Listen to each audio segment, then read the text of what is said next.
পাবিয়াছড়া বিধানসভার সোনাইমুড়ি এলাকায় প্রদেশ কংগ্রেস সভাপতি আশিস কুমার সাহা এবং প্রদেশ কংগ্রেসের রাজ্য প্রভারী ক্রিস্টোফার তিলকজির উপস্থিতিতে ৬ পরিবারের ২৩ জন ভোটার ভারতীয় জনতা পার্টি ছেড়ে জাতীয় কংগ্রেস দলে যোগদান করেন।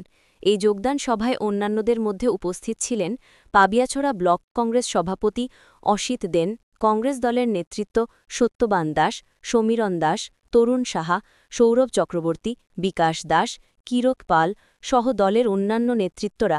যোগদান পর্ব শেষে পাবিয়াছড়া ব্লক কংগ্রেস প্রাঙ্গণে প্রদেশ কংগ্রেস সভাপতি আশিস কুমার সাহা ও দলের রাজ্য প্রভারী ক্রিস্টোফার তিলকজিকে পাবিয়াছড়া ব্লক কংগ্রেস কমিটির পক্ষ থেকে সংবর্ধনা দেওয়া হয়। দলে হাজার হাজার স্বাগতম, স্বাগতম, স্বাগতম, বন্দে মাতরম, বন্দে মাতরম, জাতীয় কংগ্রেস জিন্দাবাদ, জাতীয় কংগ্রেস জিন্দাবাদ, রাহুল গান্ধী জিন্দাবাদ, রাহুল গান্ধী জিন্দাবাদ, মল্লিকার্জুন খড়গে জি জিন্দাবাদ, আশিস সাহা জি জিন্দাবাদ, কৃষ্ণপাল তিলক জি জিন্দাবাদ, কৃষ্ণপাল তিলক জি জিন্দাবাদ।